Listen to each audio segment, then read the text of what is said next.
Yeah, so if you've been following me for a while, you would know that we've been building a product called Produce AI, and we've gathered a lot of users, over 33,000 users now, and it has helped a lot of people to help them have access to justice. But in the past couple of months too, we've also been helping the tech accountability, doing a lot within the tech accountability space, ensuring that technology is responsible and protects people.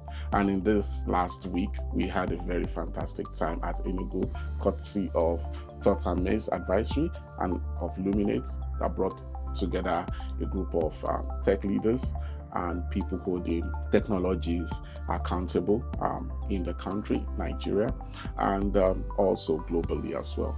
And one thing that comes to fore is the rising importance of AI and AI safety as well. You would know by now that many organizations have deployed AI in their technology. Even organizations that on a good day did not have AI have also now deployed AI.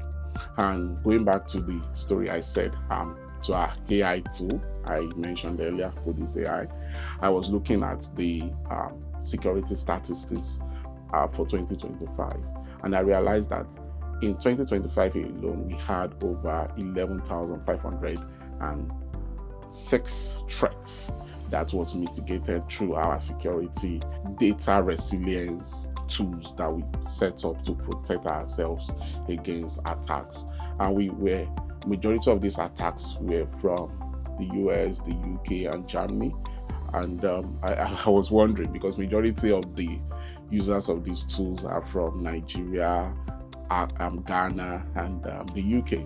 But threats is global now, and the fact that you're online, you are exposed to global threats, and that huge number of threats speaks to the fact that we need to start building a more safe and responsible AI. And recently as well, I came across the OWASP AI testing guide that brought to fore, one of the reasons why the AIs that we release to the market needs to be, trustworthy. Majority of the AIs that we've come across recently,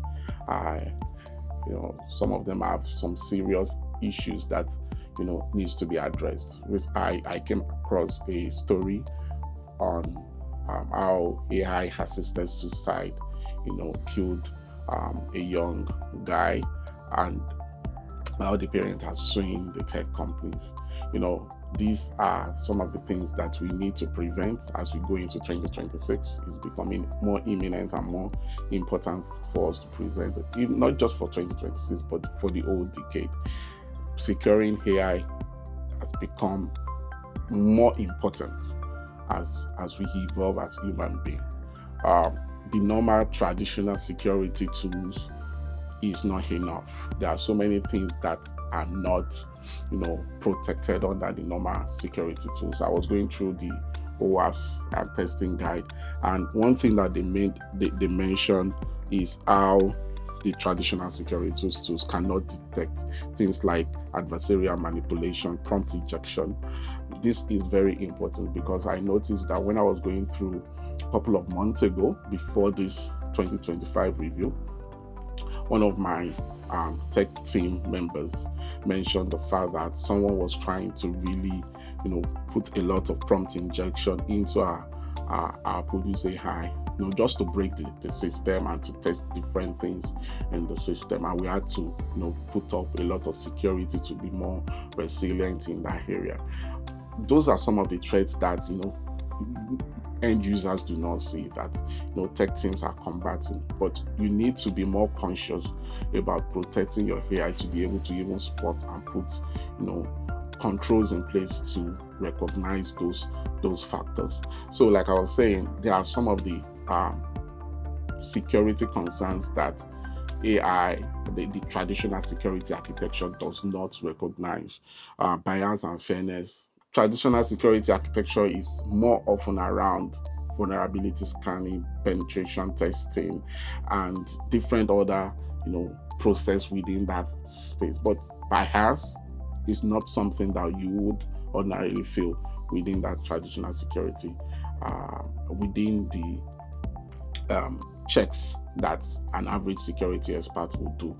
So, but it's important for AI safety, for AI trustworthiness, and we need to start, looking at that. And that's one of the importance of OWASP AI testing guide, one of the spotlights on it. And the other thing is, of course, hallucinations and misinformation, excessive and unsafe agency, data poisoning, and those are a couple of things. So the OWASP testing guide brought to fore some of the new security AI testing parameters, essentially to further reinforce how AI can be safe. How you can put necessary things in place to protect the privacy of the AI, the security of AI, and ensure the responsible AI, so that you can have a trustworthy AI. Those are the three parameters that you need to put in place, before you can have a trustworthy AI: the security of the AI, the privacy of the AI, so that nobody can just, extract personal information of people using the AI, and also responsible AI. AI should not be assisting with suicide and some other basic things, that are aligned with humanity. The OWASP AI testing guide has come up with 4 major ways to, implement this. The first one is the application layer, the AI application layer testing, different application layer, and that falls within the prompt injection that I mentioned earlier on. And the other one is the model layer. The other one is the AI infrastructure layer, and the last one is AI data layer. All these have got their own subsets that you need to further look into when you are testing this platform, and you can see how to further do this on their GitHub. It's a 250-page long document that they came up with on how you could, really test AIs that we are launching nowadays. And it's now becoming more important. Like people like myself and people like that we were together at Enugu to, look for areas to hold tech platform more accountable. So look at these platforms on these 4 major areas to further test all these platforms that are being launched, to look at some of the harms that occur based on this area, and we can now use that to engage with these tech companies on how to further improve these platforms using this, or as we say in law, strategic litigation, or file a strategic litigation to hold them accountable so that it can force them to act responsibly.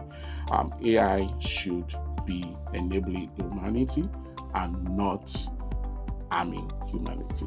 It's important for AI governance experts, cybersecurity experts to further use this knowledge, this guide, to improve the way we conduct our accountability, fact-finding, and evidence gathering, and the way we further engage using these findings to improve technologies, hold tech companies are accountable, and also help drive responsible AI adoption, and not just AI, other tech adoptions.